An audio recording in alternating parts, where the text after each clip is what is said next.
Bismillahirrahmanirrahim. Assalamualaikum warahmatullahi wabarakatuh. Innal hamdalillah nahmaduhu wa nasta'inuhu wa nastaghfiruh wa na'udzu billahi min syururi anfusina wa sayyiati a'malina. Man yahdihillahu fala mudhillalah wa man yudlilhu fala hadiyalah. Asyhadu an la ilaha illallah wahdahu la syarikalah wa asyhadu anna Muhammadan abduhu wa rasuluh. La nabiyya wa la rasula ba'dah. Allahumma fasalli wa sallim ala Sayyidina Muhammad wa ala ali Muhammad kama sallaita ala Ibrahim wa ala ali Ibrahim fil alamina innaka hamidum majid. Allahumma barik ala Muhammad wa ala ali Muhammad kama barakta ala Ibrahim wa ala ali Ibrahim fil alamina innaka hamidum majid. Amma ba'd. Ma'asyiral muslimin rahimakumullah, alhamdulillah wa syukrillah. Seraya kita awali dengan manjatkan segala puja dan puji syukur kehadirat Allah Subhanahu wa taala. Salawat dan salam semoga Allah tetap limpah curahkan kepada baginda Nabi kita Nabi Muhammad sallallahu alaihi wasallam.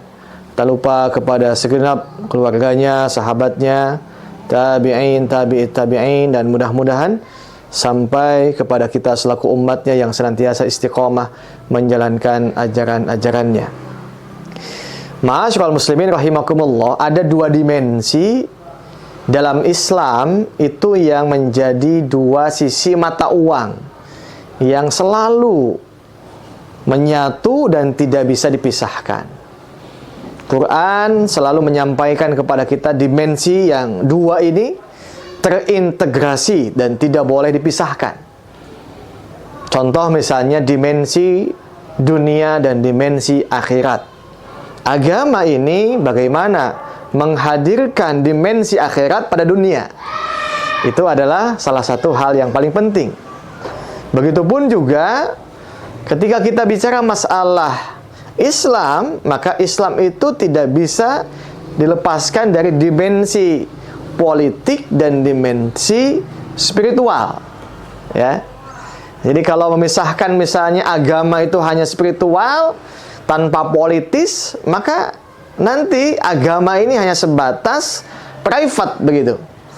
Sehingga nanti ketika agama masuk pada wilayah-wilayah publik, dia tidak bisa menguasai, dia tidak bisa mendominasi. Kenapa? Sebab saat agama masuk pada ruang-ruang publik, pada ruang-ruang yang sifatnya masyarakat, pemerintahan, maka dia hanya menjadi keyakinan yang tidak punya panduan yang menjadi patokan penguasaannya. Nah, dengan demikian maka dua dimensi agama ini, baik dimensi spiritual dan dimensi politis, ini harus senantiasa ada dalam setiap ajaran-ajaran agama. Contoh misalnya ketika sholat dipisahkan dengan dimensi politisnya, maka sholat itu dia akan mandul. Sebab sholat itu inna sholata tanha 'anil fahsya'i wal munkar. Maka jangan salah, jangan aneh kalau saat ini kita lihat agama itu dilepaskan dari dimensi politisnya, agama kembali hanya pada ruang-ruang private, ruang-ruang masjid saja, maka tidak sedikit orang yang rajin sholat, bahkan jidatnya hitam, tapi kejahatannya juga di mana-mana. Tidak sedikit mungkin di masjid hilang sendal, hilang handphone, hilang juga sound system, bahkan lebih jauhnya hilang ya kotak amal yang itu adalah sedekahnya jemaah. Kenapa itu terjadi? Saat agama dimensi politis tidak menjadi wilayah yang dikuasai oleh pemimpin, oleh politik. Nah, begitupun juga dalam ruang-ruang sosial masyarakat. Saat hari ini saja misalnya kita menghadapi bulan Ramadan, tapi ketika ruang agama ini tidak bisa menguasai dimensi politis, maka dalam waktu yang sama justru puasa ini kembali hanya kepada private.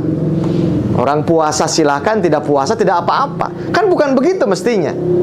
Sama dengan orang sholat tadi, ketika dia sholat silahkan, tidak sholat tidak apa-apa. Padahal justru ketika ruang agama ini dijadikan sesuatu yang tidak bisa dipisahkan dengan ruang politis, maka semestinya orang yang tidak sholat itu adalah kejahatan. Orang yang tidak puasa tanpa ada alasan uzur syar'i itu pun kejahatan. Sebab orang yang tidak puasa pasti dia itu berpotensi untuk melakukan tindakan-tindakan kejahatan. Kata Nabi, la yazni az-zani hina yazni fahuwa mu'min, wa la yasriku sarik hina yasrik fahuwa mu'min. Tidak pernah ada orang yang beriman kepada Allah pada waktu yang sama dia iman, maka dia melakukan tindakan zina.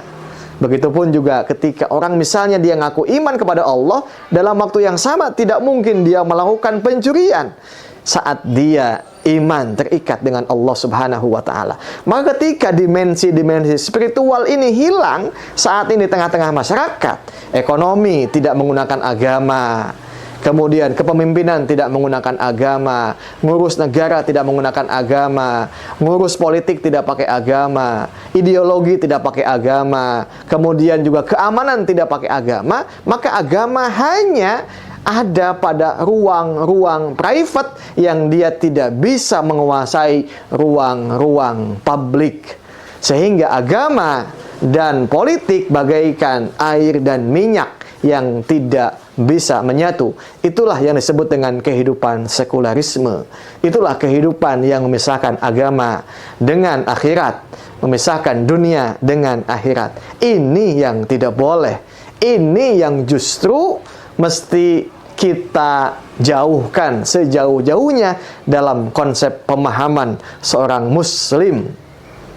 Sebab hakikatnya kenapa Rasulullah hijrah dari Mekah ke Madinah? Rasul ingin memperjuangkan bagaimana Islam bukan hanya diterima pada wilayah private, tapi Islam harus menjadi kekuatan politik yang bisa mengurus umat. Islam menjadi pemimpin, Islam bisa mengurus wilayah-wilayah syu'un, ya, riayah syu'unil ummah, bagaimana mengurus urusan-urusan umat. Sebab tanpa politis, tanpa kepemimpinan, tanpa kebijakan, tidak bisa agama ini berjalan dengan baik.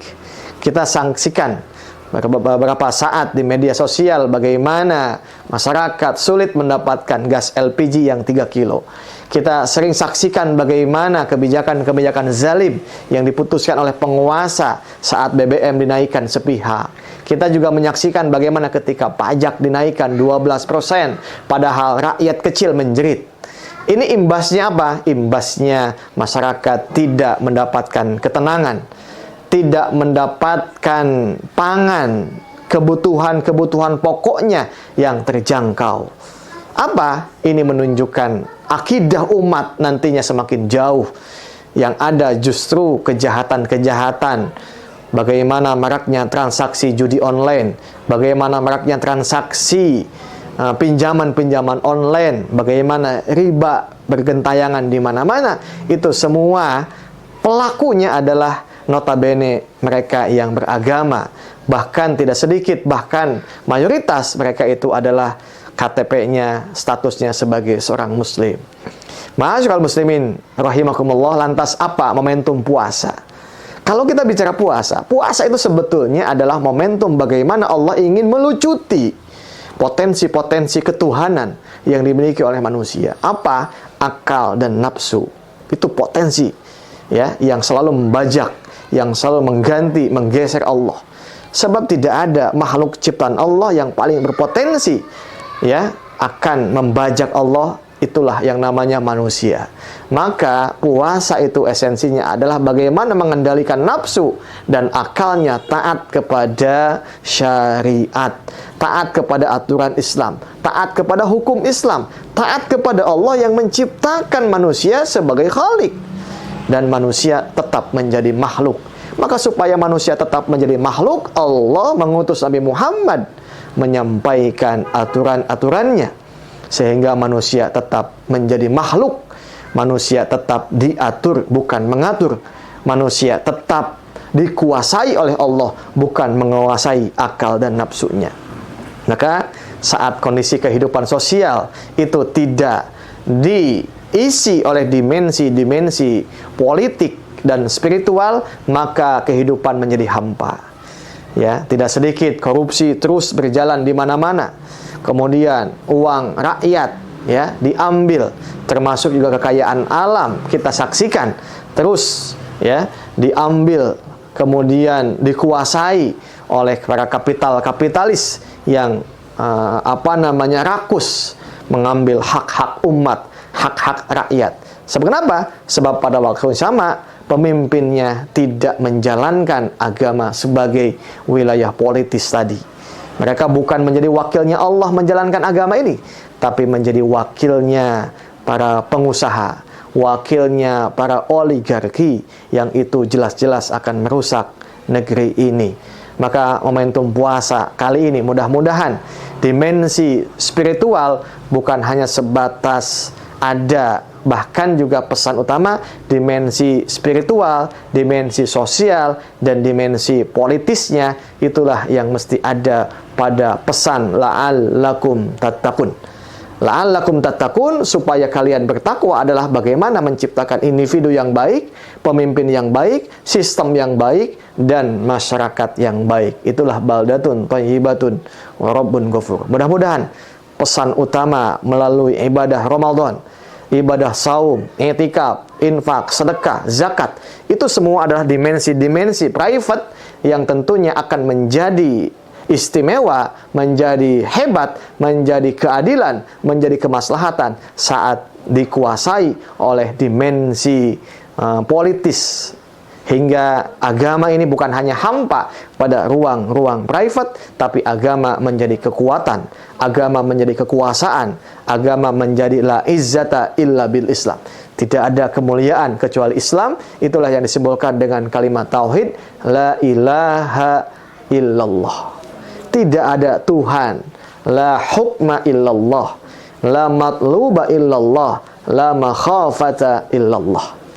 Maka ma'asyiral muslimin rahimakumullah, mudah-mudahan melalui kultum yang singkat ini kita kembali kepada fitrah jati diri kita sebagai seorang mukmin, sebagai seorang makhluk yang siap untuk taat sepenuhnya kepada aturan Allah melalui ibadah puasa, dan juga menjadikan agama sebagai dimensi spiritual dan dimensi sosial, juga dimensi politis.